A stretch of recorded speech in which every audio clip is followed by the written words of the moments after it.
ये एक राजनीतिक लड़ाई है और लोग इसके भ्रम में न पड़े तो ज्यादा बेहतर है। भाषा एक संचार का माध्यम है, एक दूसरे से जोड़ने के पुल है।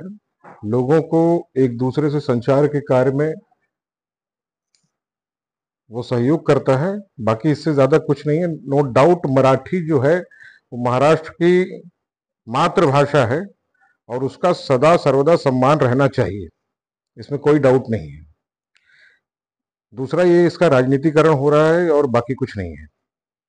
सर, आप उत्तर भारतीय समाज का नेतृत्व करते हैं, लेकिन महाराष्ट्र में शुरू से ही पहले हिंदी भाषी और अब हिंदी भाषा कहीं न कहीं इसको जिस तरह मुद्दे को लिया जा रहा है इसको लेकर।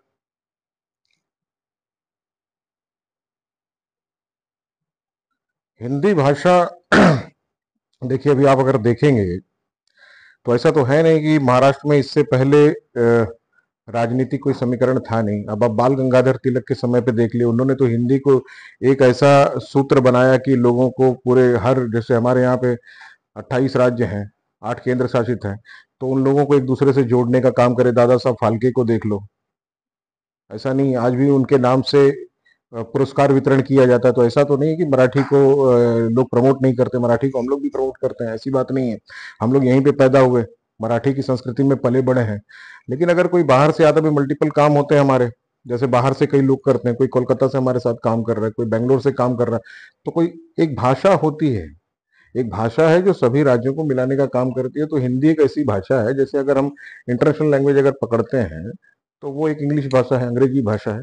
उसी प्रकार डोमेस्टिक लैंग्वेज पकड़े तो कोई एक लैंग्वेज पकड़नी पड़ेगी जिसमें हिंदी को एक प्रमुख भाषा माना जाता है। तो भाषा सिर्फ और सिर्फ संचार का माध्यम है, राजनीति का मुद्दा बनाना ठीक नहीं है उसको।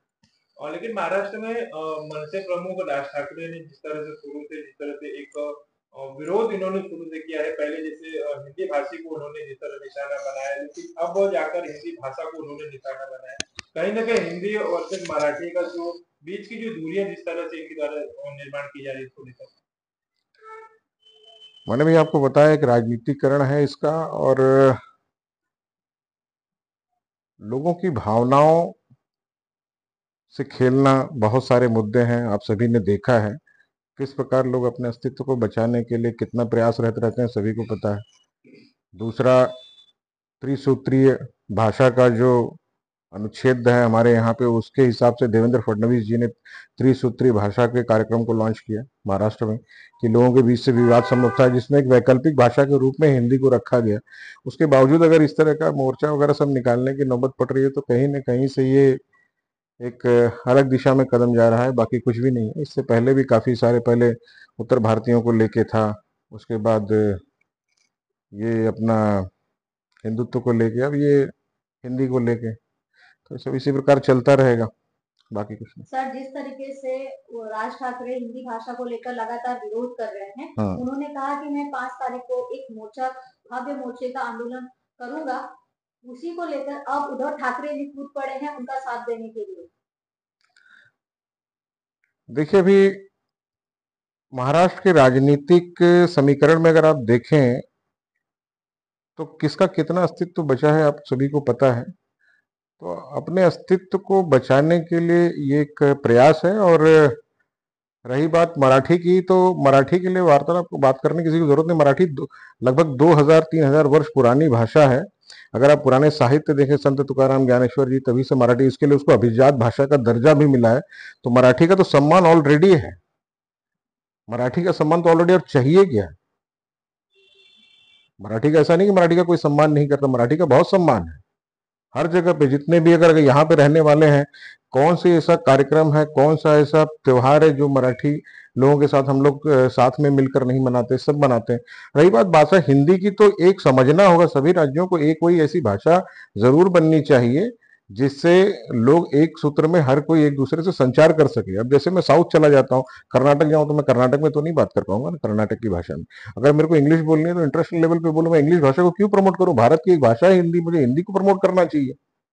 अगर इस प्रकार से देखें, जैसे पुस्तक बीच में जलाई गई थी स्कूलों में जा जाके कि हिंदी नहीं पढ़ानी चाहिए, तो ऐसे देखा जाए तो नोट पे भी हिंदी में लिखा हुआ है, क्या करें, फाड़ के फेंक दें। और आज से नहीं, पहले से हिंदी माध्यमिक स्कूल यहाँ पे भी बने थे, पहले से, आज से थोड़ी बने। ठीक है, अचानक से आ गया मुद्दा कि हिंदी भाषा को कौन प्रमोट कर रहा है?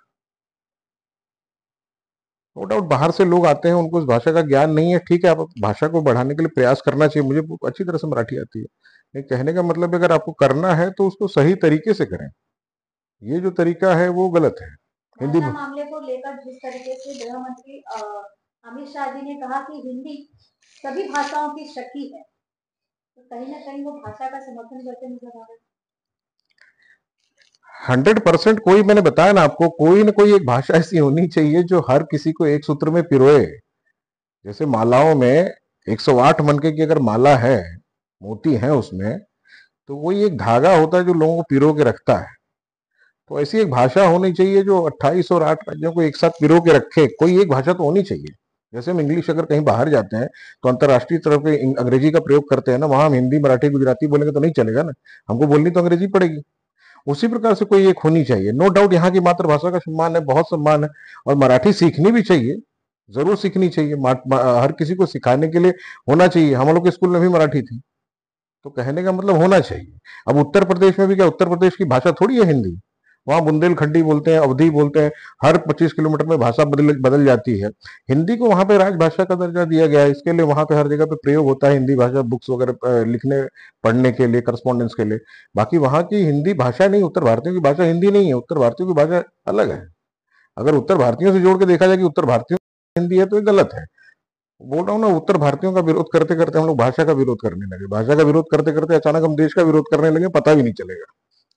लेकिन कहीं न कहीं सर ऐसा लग रहा है कि महाराष्ट्र की राजनीति जो अब विकास के मुद्दों को छोड़कर कहीं दूसरे मुद्दों पर जिस तरह जनता को भटकाने का कार्य कर रही है। ऐसा नहीं है, भारतीय जनता पार्टी विकास के मुद्दे पे आज भी लगी हुई है, और ये सब चीजें होती रहती हैं, चलता रहेगा ये सब।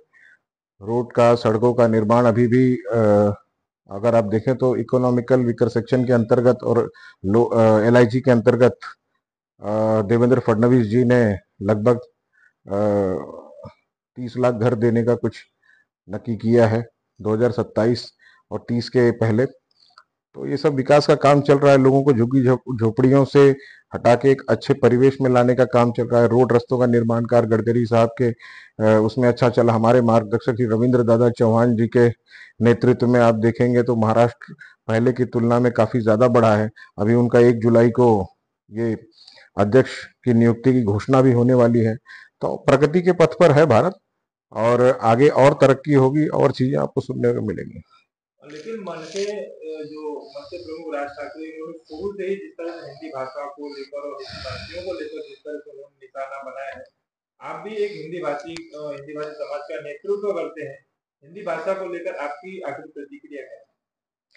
देखिए, हम लोग यहीं रहते हैं तो हम लोग अपने आप को महाराष्ट्रीय नहीं कहेंगे, लेकिन कहने का मतलब ये है कि भाषा, जो मैं बार बार बोल रहा हूँ कि भाषा जो है एक होनी चाहिए जो हर राज्य को देश में एक दूसरे से जोड़ने का कार्य करे। रही बात हिंदी भाषी, तो सम्मान सभी का होना चाहिए, चाहे वो हिंदी भाषी हो, चाहे वो बेंगलोर का हो, चाहे कर्नाटक का हो, चाहे पंजाब का हो, चाहे हरियाणा का हो, वो इसी देश का नागरिक है, कोई विदेश में नहीं जा रहा है। तो चीजों को रखने का तरीका सम्मान पूर्वक होना चाहिए, आंदोलन इस प्रकार से नहीं होना चाहिए, गलत है। और इसी हिंदी भाषा को लेकर मुंबई में एक बहुत बड़ा आंदोलन होने जा रहा है, जिसमें दोनों ठाकरे बंधु एक साथ आने की भी जिस तरह से दिखाई दे ये बहुत अच्छी बात है। दोनों जन अगर एक साथ आएंगे तो उनके आपस की शक्ति बढ़ेगी। आना भी चाहिए, बहुत पहले से चल रहा है कि दोनों को साथ में आना चाहिए, साथ में मिलकर काम करना चाहिए। बाला साहब ठाकरे ने बहुत पहले कहा था कि कांग्रेस के साथ जाएंगे तो हम अपनी दुकान बंद कर देंगे, तो पहले से ही निकल जाना चाहिए था उनको, और साथ में आके काम करना चाहिए। दोनों भाई हैं, एक ही ब्लड है, साथ में रहना ही चाहिए। लेकिन पहले चर्चा सर ऐसी चल रही थी कि महाराष्ट्र के विकास के लिए दोनों भाइयों को एक आना चाहिए, लेकिन अब ऐसी सिचुएशन में हिंदी भाषा के विरोध को लेकर वो सामने आ रहे हैं। देखिए, कुछ मैंने बताया अभी, एक अनुच्छेद में लिखा है त्रिभाषा सूत्री कार्यक्रम, ठीक है, और ये संवेदनशील मुद्दा है।